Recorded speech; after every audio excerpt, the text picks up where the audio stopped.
Ang video natin ngayon ay magtuturo ako ng kung paano malalaman na nagkakarga yung alternator. Ito ang isang paraan guys na para hindi na kayo pupunta doon sa gumagawa para ma-testing lang kung nagkakarga o hindi.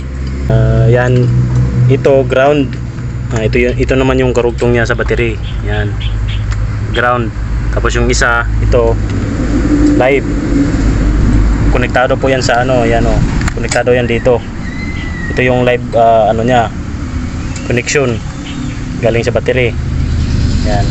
Dito ko na siya inipit. Yan, yan oh. Tapos ito naman yung dulo kasi kailangan ko to. Yan, ganyan yung linya niya. Tapos ito, yan, dyan siya sa may positive 24 volts. Yan. Ngayon kung para malaman nyo kung nagkakarga to o hindi, ganito lang yan guys ha. Dito nyo tusukin ang itong live na to dito bandang taas.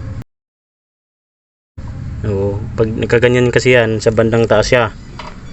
Yan. Dito guys ha, yan. Itusok ko ha. Sige. Yan. Sige pre, Tapos, testing mo dyan. Yan. Nagmamagnet. Magnet siya. Nagmamagnet daw, sabi ng pare ko. Yan. Magnet yan eh. Oh. Yan. Yan. Hindi pa umiikot yan guys, pero nagmamagnet na yan. Lalo na pag umikot na. Magnet yan mga lodi. Oh, yan. Yan oh. Oh. Ngayon, tanggalin ko tong wire na dinikit ko dito. Ayan, tanggalin ko. Niya mga lodi. Ayan na, bumagsak. Bumagsak. Wala na mga lodi, wala nang magnet. Lagyan ko ulit. Ayan, oh. Yan, oh. Meron sa taas pre, sa taas banda. Ayan. Ang hirap siya tanggalin. Oo.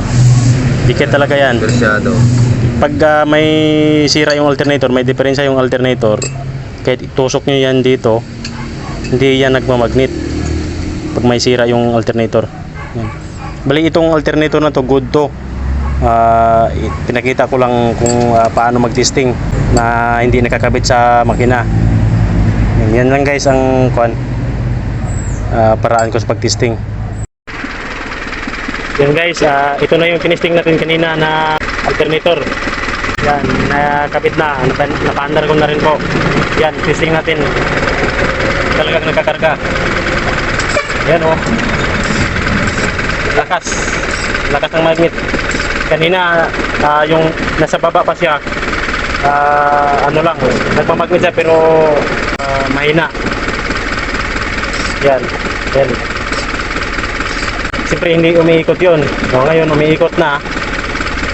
Yan ang lakas. Yan. Ganun lang mag-testing ng alternator guys, na kahit hindi na nakakabit dito sa makina, malalaman nyo kung sira o hindi. Yan, ganun lang guys. Thank you for watching.